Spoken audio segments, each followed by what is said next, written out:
हे भाई लोग, क्या हाल चाल है? सब कुछ ठीक है? दोस्तों, आज हम देखने वाले हैं 2009 में आई मूवी काइजी द अल्टीमेट गैम्बलर को, जो बेहद ही शानदार है। तो चलिए शुरू करते हैं फिर। कहानी की शुरुआत होती है टेढ़े मेढ़े दांतों वाले एक लड़के से, जिसका नाम होता है काइजी। काइजी एक जॉब करता था, लेकिन उसके सारे पैसे लॉटरी के टिकट लेने में ही खर्च हो जाया करते थे। असल में काइजी की हालत बहुत खराब थी। उसके आगे कुआं था तो पीछे खाई, मतलब वो सर से लेकर पांव तक कर्जे में डूबा हुआ था।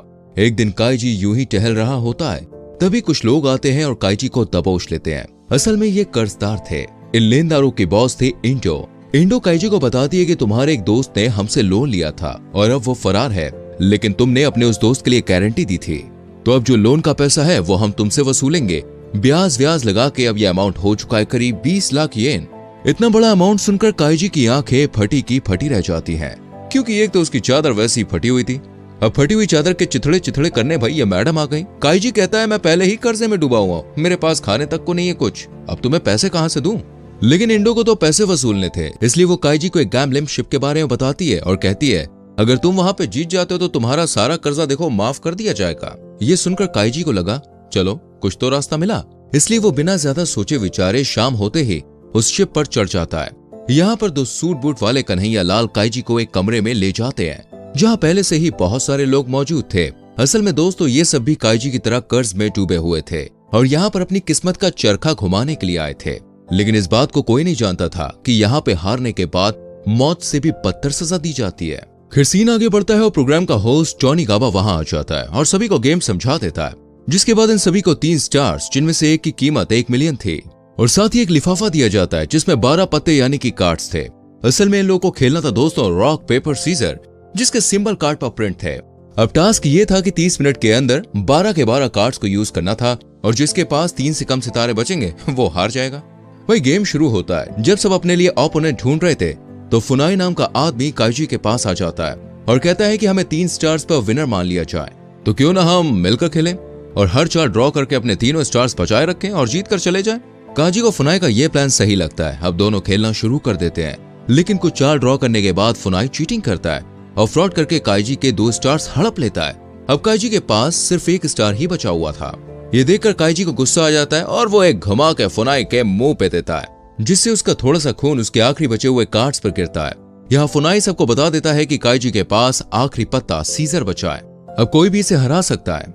जिसके बाद काइजी भी सबको बता देता है कि फुनाई के पास रॉक कार्ड बचा हुआ है, यानी अब सबको इनके पत्तों का पता चल चुका था। देखते ही देखते भाई वहां पे हंगामा शुरू हो जाता है। तभी फुनाई कहता है कि हम सब अपने पत्तों को मिलकर दोबारा से डिस्ट्रीब्यूट करेंगे। सब उसकी बात से एग्री हो जाते हैं और उसे अपने पत्ते दे देते हैं। इधर काइजी को एक घायल आदमी मिलता है जिसका नाम था हीटा। काइजी हीटा से कहता है अगर वो उसके साथ टीम बना ले तो वो उन दोनों को जिता सकता है। हीटा काइजी पर विश्वास करता है और ये दोनों भी फुनाई को कार्ड दे देते हैं, लेकिन फुनाई फिर से चीटिंग करते हुए काइजी को उसी का कार्ड जिस पर खून लगा हुआ था वो देता है और अपने पास ही रख लेता है ताकि वो जीत सके। फुनाई फिर से काइजी के पास आता है और उसके साथ खेलने को कहता है। काइजी कहता है ठीक है, लेकिन तुम्हें अपने तीनों स्टार्स दाव पर लगाने पड़ेंगे, बदले में मैं और हीटा अपने तीनों स्टार्स दाव पर लगाएंगे। फुनाई इस बात को सुन के राजी हो जाता है और दोनों अपने कार्ड्स रखते हैं। फुनाई को लगता है कि वो जीत गया, लेकिन तभी काइजी अपना कार्ड पलटता है जो पेपर होता है, यानी अब फुनाई काइजी से हार चुका था। ऐसा इसलिए हुआ क्योंकि काइजी ने हीटा से अपना कार्ड बदल लिया था, क्योंकि वो जानता था कि फुनाई चीटिंग करता है। इसके बाद काइजी और हीटा जीत चुके थे, लेकिन हीटा देखता है कि उसकी जेब में एक और कार्ड रखा हुआ है, यानी वो हार चुका है। तभी सूट बूट वाले कन्हैया लाल हीटा को ले जाने लगते हैं, लेकिन काइजी को उसके लिए बुरा लगता है, इसलिए वो कहता है देखो भाई, गेम साथ में खेला था, जीत साथ में ली थी, अब अगर तुम हारे हो तो ये हार भी हम साथ में झेलेंगे यार।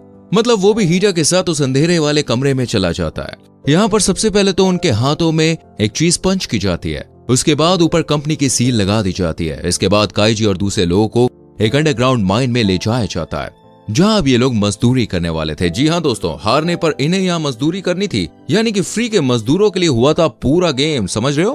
खैर हम आगे देखते हैं। यहाँ इन लोगों को दोस्तों मजदूरी करने के लिए दिन के 150 रुपए के हिसाब से महीने पर सैलरी दी जाती है, जिसे ये सब बियर में उड़ा देते हैं। या इनके साथ काफी बुरा सुलूक भी होता था। बीमार होने पर इलाज के लिए भी इन्हें अपनी जेब से पैसे देने होते थे, जबकि दोस्तों पैसे ये लोग सैलरी मिलने वाले दिन ही उड़ा दिया करते थे, क्योंकि सैलरी के दिन ही कैंटीन खुलती थी, तो ये सब शराब पीकर उन पैसों को खत्म कर देते थे। ये देखकर काइजी को समझ में आ चुका था, चाहे वो पैसे बचाए या ना बचाए, यहाँ से जिंदा जाना उसके लिए पॉसिबल नहीं है, क्योंकि उन्हें यहाँ 14 साल तक रखा जाएगा।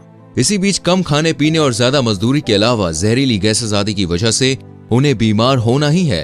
तभी एक डॉक्टर काइजी को बताता है कि अगर यहाँ से बाहर निकलना चाहते हो तो ब्रेव मैन रोड का सहारा लो, जो एक तरह का गेम है। काइजी और दूसरे लोग ये गेम खेलने के लिए तैयार हो जाते हैं। इसके लिए उन्हें आंखों पर पट्टी बांध कर ले जाया जाता है। जब इनकी पट्टियां दोस्तों हटाई जाती हैं तो ये लोग देखते हैं कि इन्हें एक बहुत ही ऊंची बिल्डिंग पर लाया गया है, जो एक तरह का गेम है। तभी वहां पर दोस्तों टोनी गाबा आता है और इन सबको 10 मिलियन येन का वाउचर देकर समझाता है असल में इन्हें एक बिल्डिंग से दूसरी बिल्डिंग के बीच में पड़ी एक पतली सी लोहे की बीम पर चलकर जाना था। अगर ये उस बीम को पार कर लेते हैं तो इन्हें पैसे देकर वहां से रवाना कर दिया जाएगा। लेकिन टास्क ये था कि इस बीम को हाथ नहीं लगाया जा सकता था, क्योंकि इसमें कई हजार वोल्ट का करंट दौड़ रहा था। वहीं सामने वाली बिल्डिंग में कुछ वीआईपीज बैठे हुए थे जिन्हें इंडो सर्व कर रही थी। मतलब इन गरीबों की मौत का अब ये वीआईपी मजा लूटने वाले थे। वैसे तो सभी का दिमाग सन्न था, लेकिन काइजी उन्हें हिम्मत देता है और वो इस बीम पर चलना शुरू कर देता है। तभी दोस्तों मौसम करवट बदलता है और तेज हवा चलने लगती है। मौसम की खस्ता हालत देखते ही एक शख्स डर के मारे अपना बैलेंस खो बैठता है और नीचे आ गिरता है। उसकी इतनी दर्दनाक मौत देखकर कई और लोग भी अपना बैलेंस खो देते हैं और नीचे गिर जाते हैं। वहीं एक आदमी तो उस बीम को पकड़ ही लेता है और करंट लगने से वो भी मर जाता है। वहीं दूसरी बिल्डिंग में बैठे वीआईपी इनकी मौत का मजा ले रहे थे। इस बीम पर सिर्फ हीडा, काइजी और सहारा बचे हुए थे। ये तीनों चल ही रहे थे कि तभी तेज बारिश शुरू हो जाती है और हीडा कहता है कि अब मैं चल नहीं सकता, और वो अपना वाउचर काइजी को देकर उससे कहता है तुम मेरे पैसे मेरी बेटी तक पहुंचा देना। इतना कहते ही हीडा भी नीचे गिर जाता है। इसके बाद काइजी और सहारा दोनों बीम पार करके दूसरी बिल्डिंग तक पहुंचकर खुशियां मनाने लगते हैं। लेकिन जैसे ही वो दोनों दरवाजा खोलते हैं, तेज प्रेशर की वजह से सहारा नीचे गिरकर मर जाता है। इसके बाद काइजी उस कमरे में पहुंचता है और अपने दोनों वाउचर्स के पैसे मांगता है, लेकिन उसे कहा जाता है कि मरे हुए इंसान के वाउचर पर पैसे नहीं मिलेंगे और तुम्हारा सारा कर्जा काट पीट कर सिर्फ 70,000 ही बनता है। यानी यहाँ काइजी के साथ हो रही थी दबाकर चीटिंग। तभी उस कमरे में बैठा दोस्तों इस ग्रुप का चेयरमैन उसे पैसे कमाने का एक और मौका देता है। वो कहता है कि तुम चाहो तो टोनी गाबा के साथ ई कार्ड का गेम खेल सकते हो। काइजी इसके लिए तुरंत ही हाँ कर देता है। तभी काइजी से पूछा जाता है कि उसे कौन सा कार्ड सेट चाहिए। असल में इस गेम में दोनों को 5-5 कार्ड मिलने थे, जिनमें से 4 सिटीजन और एक एम्पीरियर यानी बादशाह। तो वहीं दूसरे के पास 4 सिटीजन और एक गुलाम होगा। गुलाम वाला पहले चाल चलेगा। रूल्स इस तरह थे कि सिटीजन ड्रॉ, बादशाह सिटीजन को हरा सकता है, जबकि सिटीजन गुलाम को भी हरा सकता है, लेकिन गुलाम जो सब पे भारी है वो बादशाह को हरा सकता है। और जो गुलाम वाला सेट लेता है उसे दाव पर लगाए गए पैसों का 10 गुना मिलेगा, इसलिए काइजी गुलाम वाला सेट लेता है। इसके बाद गेम शुरू हो जाता है और पहली दोनों चालें ड्रॉ हो जाती है, क्योंकि दोनों ने सिटीजन वाले कार्ड रखे। लेकिन तीसरी चाल पर काइजी गुलाम चलता है, जिसके बारे में टोनी गाबा को पहले ही पता चल जाता है और वो काइजी को हरा देता है। इधर काइजी के दिमाग के तार हिल चुके थे। वो समझ नहीं पा रहा था कि टोनी को पता चला तो चला कैसे। इस पर टोनी कहता है कि उसे लोगों के चेहरे पढ़ने आते हैं और वो चेहरा देखकर ही समझ जाता है कि किसने कौन सी चाल चली है। इससे पहले कि काइजी को वापस उसी अंडरग्राउंड माइन में ले जाया जाता, चेयरमैन टोनी को जोर से अपनी छड़ी से मारता है और कहता है मजा नहीं आया। चेयरमैन तुरंत ही इंडो से काइजी को 4 मिलियन का लोन दिलवाता है और मैच दोबारा शुरू होता है, लेकिन दोबारा काइजी फिर से हारता है। अब जब सूट बूट वाले कन्हैया लाल दोबारा काइजी को उसी माइन में ले जाने लगते हैं तो काइजी सोचता है कि टोनी को आखिर पता कैसे चला।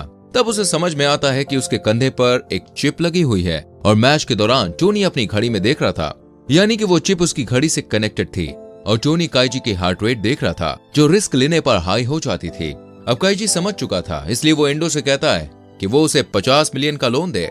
इंडो सवाल करती है तो काइजी कहता है इस बार जीत उसकी होगी, तुम देख लेना। और फिर से मैच शुरू हो जाता है, लेकिन मैच शुरू होने से पहले काइजी अपना सर शीशे पर दे मारता है, जिससे उसका हार्ट रेट बढ़ जाता है। यानी अब टोनी गाबा चीटिंग नहीं कर सकता है। वो काइजी की टेबल पर एक गुलाम और एक सिटीजन का कार्ड रखता है और उन पर खून टपका देता है और उन्हें साफ करने की एक्टिंग करता है, लेकिन थोड़ा खून छोड़ देता है। वहीं टोनी को वो ये दिखाने की कोशिश करता है कि उसने गुलाम वाला कार्ड सिटीजन वाले से बदल लिया है। इस राउंड में पहली 3 चालें ड्रॉ हो जाती हैं। फिर दोस्तों काइजी खून लगा कार्ड आगे करता है और टोनी समझ जाता है कि ये गुलाम है, लेकिन वो कार्ड रखने से पहले सोचता है कि काइजी इतना भी बेवकूफ नहीं है। वो खून लगा सिटीजन वाला कार्ड पहले ही रख चुका है और उसने दूसरा कार्ड बदल दिया था। कुल मिलाकर टोनी काइजी की चाल समझ जाता है और बादशाह वाला कार्ड फेंक देता है। इसके चलते टोनी काइजी का मजाक बनाता है और उसे लूजर कहता है, लेकिन काइजी टेंशन में अपनी आंखें ऊपर उठाता है और काइजी के कार्ड पलटते ही धमाका हो जाता है। मतलब वो गुलाम वाला ही कार्ड था, जिस वजह से टोनी को मजदूरी करने के लिए जाना पड़ता है। असल में काइजी ने कभी कार्ड बदला ही नहीं था। इस तरह काइजी दाव पर लगाए गए पैसे से 10 गुना ज्यादा यानी कि 500 मिलियन उठाकर इंडो के साथ वहां से निकल जाता है और दोनों पार्टी करने लगते हैं। यहाँ काइजी ने इंडो को 300 मिलियन दिए थे, लेकिन जैसे ही काइजी बियर पीता है वो बेहोश हो जाता है, क्योंकि इंडो ने उसकी ड्रिंक में बेहोशी की दवा मिला दी थी। जब काइजी को होश आता है तो उसकी जेब में एक चिट्ठी रखी हुई होती है जिस पर लिखा था कि तुमने मुझसे जो कर्ज लिया था उसका हर 10 मिनट में 30% था। इस हिसाब से उसका सिर्फ 28 लाख निकलता है जो उसके लिए छोड़ दिया गया है। फिर सीन शिफ्ट हो जाता है हीडा की बेटी पर, जो एक गैम्बलिंग बार में काम करती थी। उसके लिए एक पार्सल आता है जिसमें कुछ पैसे थे, यानी काइजी ने हीडा को किए वादे के अनुसार उसकी बेटी तक पैसे पहुंचा दिए थे। लेकिन अब उसके पास कुछ भी नहीं बचता। पर एक बात अच्छी थी कि अब उसके पास कोई भी कर्जा नहीं था, यानी कि खाली हाथी गया था और खाली हाथी आ गया। तो दोस्तों ये थी काइजी की कहानी। आपको वीडियो कैसी लगी कमेंट करके जरूर बताना। मिलते हैं अगली वीडियो में। Till then bye bye, take care.